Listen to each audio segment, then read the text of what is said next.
Assalamualaikum warahmatullahi wabarakatuh. Perkenalkan, kami dari kelompok 3 mata kuliah evaluasi pembelajaran akan sedikit mempresentasikan hasil diskusi dari makalah kami yang berjudul Belajar Tuntas dan Penilaian Autentik pada Proses dan Hasil Belajar. Oke, yang pertama yaitu pengertian belajar tuntas. Belajar tuntas berasal dari bahasa Inggris yaitu mastery learning, yang berarti konsep dan proses yang menitik beratkan pada pengawasan penuh. Konsep ini muncul sebagai reaksi dari prinsip kurva normal. Prinsip ini beranggapan bahwa setiap anak atau individu akan berbeda. Oleh karena itu akan melahirkan penguasaan yang bervariasi, sehingga secara keseluruhan penguasaan masing-masing akan tersebar mulai yang paling jelek rata-rata dan yang paling bagus.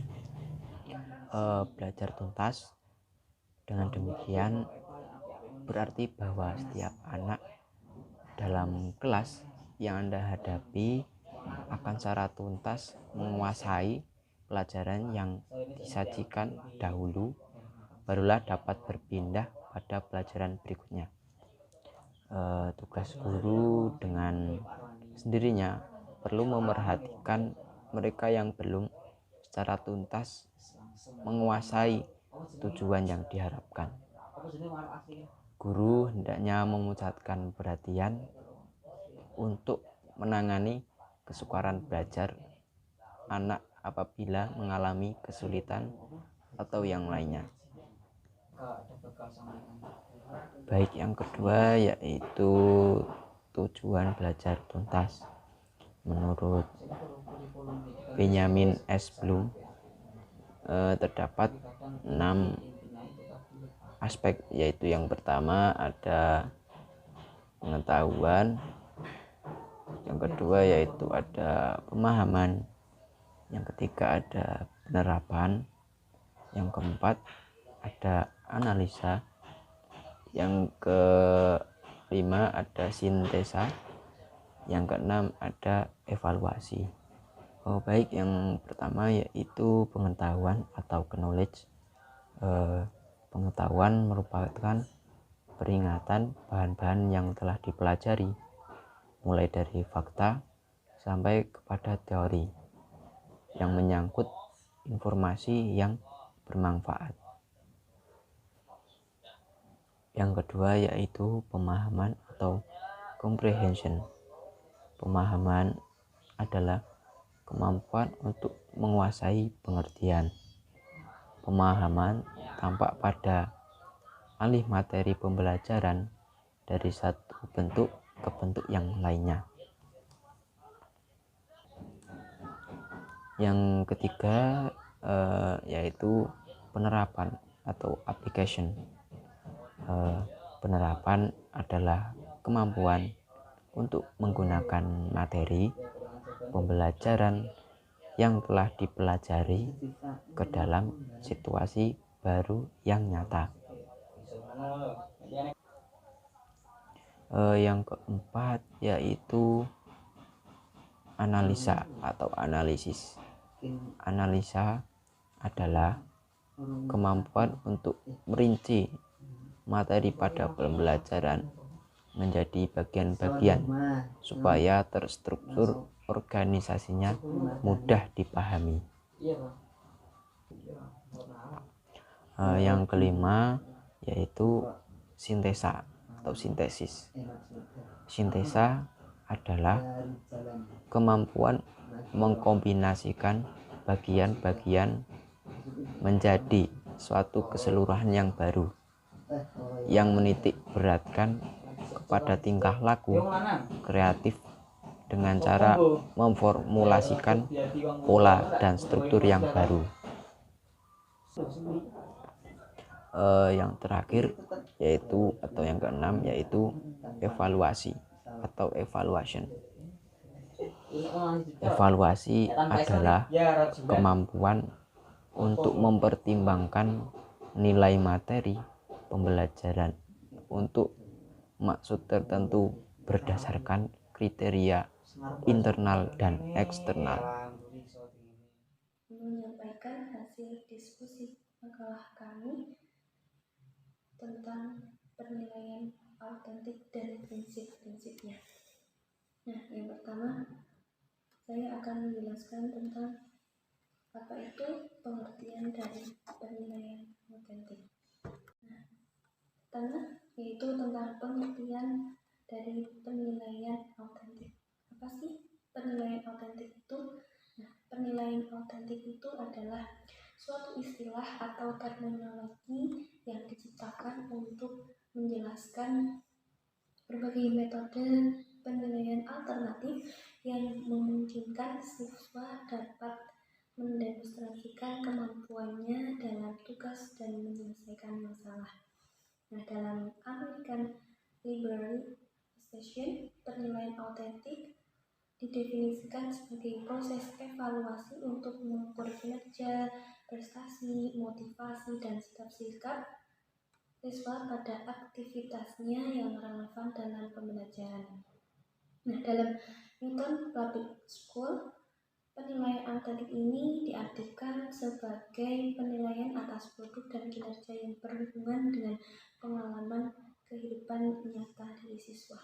Nah, dalam referensi lain dijelaskan bahwasanya penilaian autentik ini adalah proses pengumpulan informasi oleh guru tentang pengembangan dan pencapaian pembelajaran yang dilakukan oleh peserta didik melalui berbagai teknik yang mengungkapkan, membuktikan, dan menunjukkan bahwa secara tepat bahwa tujuan pembelajaran telah benar-benar tercapai. Nah, yang kedua, prinsip-prinsip dari penilaian autentik. Yang pertama, prinsip yang pertama yaitu proses penilaian harus merupakan bagian yang tidak terpisahkan dari proses pembelajaran, bukan bagian yang terpisah dari proses pembelajaran. Yang kedua, penilaian harus mencerminkan masalah dunia nyata, bukan masalah dunia sekolah. Penilaian harus menggunakan berbagai ukuran, metode, dan kriteria yang sesuai dengan esensi pengalaman belajar. Yang keempat, penilaian kita lanjut ke subbab yang nomor 5, yaitu tentang jenis-jenis penilaian autentik. Yang pertama adalah penilaian sikap. Nah, penilaian sikap ini merupakan penilaian yang dilakukan oleh guru dengan cara mengobservasi atau mengamati sikap siswanya, peserta didiknya saat kegiatan belajar mengajar di kelas. Nah, sehingga penilaian sikap ini tidak membutuhkan ruang atau tidak membutuhkan waktu khusus, karena penilaian sikap ini dilaksanakan oleh guru pada saat pembelajaran atau prosesi belajar mengajar itu berlangsung. Nah, yang kedua ada penilaian pengetahuan, yaitu penilaian yang dilakukan untuk mengukur sejauh mana pemahaman siswa terhadap materi-materi belajar atau mengukur hafalan siswa dan lain-lain yang terkait dengan pengetahuan. Yang tentang penilaian pengetahuan ini ada 4 macam ya. Yang pertama ada penilaian langsung. Intinya pada penilaian langsung ini adalah penilaian pengetahuan yang dilakukan oleh guru secara langsung atau pada saat proses belajar mengajar, sehingga penilaian pada proses belajarnya siswa. Nah, ini juga sama seperti penilaian sikap tadi, guru harus siap setiap saat pada saat pembelajaran untuk juga mengevaluasi siswanya. Yang kedua ada penilaian secara tertulis. Kita tahu secara umum saja bahwa ada tes tertulis baik esai atau pilihan ganda dan lain-lain. Nah, yang selanjutnya ada tes lisan. Nah, tes lisan ini tes yang dilakukan secara lisan oleh guru baik pada saat pembelajaran, tapi biasanya dilakukan dengan momen-momen tertentu ya, atau diagendakan secara khusus, itu tes lisan. Yang keempat ada penilaian dengan penugasan. Itu sudah jelas karena sudah berkali-kali dilaksanakan teman-teman semua, yaitu penilaian yang dilakukan dengan cara memberikan tugas terlebih dahulu kepada siswa dan kemudian hasilnya akan diobservasi dan dinilai oleh guru. Penilaian yang nomor 3, yang jenis ketiga adalah penilaian keterampilan. Nah, pada penilaian keterampilan ini menilai bagaimana siswa mengaplikasikan pengetahuannya dalam kehidupan nyata atau dalam praktikum. Nah, penilaian keterampilan ini ada 3 jenis. Yang pertama adalah penilaian kinerja, sama seperti penilaian langsung dan penilaian sikap ya, karena ini pembahasan mengenai evaluasi pembelajaran PAI pada proses dan hasil belajar, sehingga juga ada penilaian terhadap prosesnya. Nah, penilaian kinerja, penilaian langsung dan penilaian sikap ini termasuk penilaian proses, dan yang lain adalah penilaian hasil belajar. Nah, penilaian kinerja ini dilaksanakan berbarengan dengan pekerjaan siswa atau proyek peserta didik yang sedang melaksanakan praktikum atau sedang melaksanakan atau membuat suatu proyek. Nah, yang dinilai adalah prosesnya atau bagaimana kinerjanya peserta didik tersebut. Yang nomor 2 adalah penilaian proyek. Nah, kalau proyek ini yang dinilai adalah hasilnya atau prakteknya, hasil prakteknya. Kalau praktek, kalau membuat proyek ya hasil proyeknya tersebut atau produknya. Yang nomor 3 adalah penilaian portofolio. Nah, ini sebenarnya hampir sama dengan penilaian proyek, akan tapi penilaian portofolio ini lebih umum ya, sehingga penilaian portofolio ini merupakan penilaian yang dilakukan dengan terlebih dahulu mengumpulkan hasil-hasil karya siswa dalam waktu tertentu, dikumpulkan kemudian dijadikan satu. Pada saat itu baru dianalisis, baru diobservasi dan dilakukan penilaian. Yang subbab selanjutnya keenam adalah kelebihan penilaian autentik. Nah, pertama, kelebihan penilaian autentik ini adalah bahwa penilaian autentik ini mempunyai fungsi atau mempunyai kelebihan sehingga yang mana guru yang menilai tersebut akan langsung memiliki pemahaman bagaimana cara mengonstruksi siswa atau memperbaiki siswanya. Nah, itu yang pertama. Yang kedua adalah penilaian autentik ini memungkinkan terintegrasinya antara kegiatan belajar mengajar, penugasan dan penilaian. Maksudnya adalah kegiatan belajar kegiatan penilaian nanti tidak akan salah sasaran atau tidak akan ada kasus bahwa dalam tes nggak ada berbeda dengan apa yang dijelaskan atau apa yang disampaikan oleh guru dalam kegiatan belajar mengajar, sehingga keterpaduan ini, keterintegrasian ini membuat penilaian itu efektif dan bermanfaat begitu.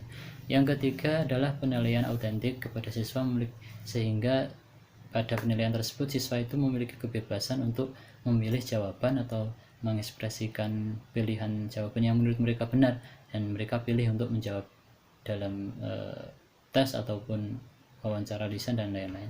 Yang keempat adalah dengan penilaian autentik memungkinkan dilakukan penilaian secara langsung terhadap kinerja siswa sebagai indikator tercapainya tujuan. Nah, maksudnya ya secara langsung mengetahui dan nanti akan dilaksanakan langkah pertama tadi, yaitu mengkonstruksi atau memperbaiki apa yang kurang dari siswa tersebut.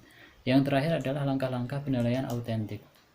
Nah, pada langkah penilaian autentik ini pada umumnya sama dengan penilaian umum ya, kan tapi karena penilaian autentik ini yang pertama adalah secara langsung, maka dari itu juga mengharuskan guru itu sedia setiap saat membawa instrumen penilaian baik buku atau panduan atau catatan dan lain-lain pada setiap bertemu siswa atau pada setiap saat pada proses pembelajaran.